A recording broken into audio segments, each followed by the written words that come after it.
ஆண்டவரின் இறைவார்த்தை உங்களுள் தங்குவதாக. தந்தை மகன் தூய ஆவியின் பெயராலே ஆமீன். உங்கள் இதயத்தில் இருத்தி தியானிக்க உங்களுக்கான இன்றைய வசனம் மார்க் எழுதிய நற்செய்தி அதிகாரம் 4 இறைவசனம் 20.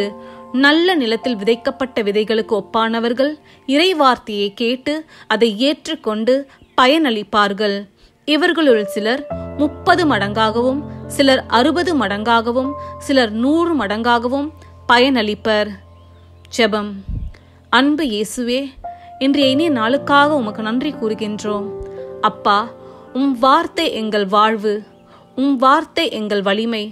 உம் வார்த்தையை கேட்டு அதை நாங்கள் ஏற்றுக்கொண்டு பல 100 மடங்காக பயனளிக்க எங்களை ஆசிர்வதியும்.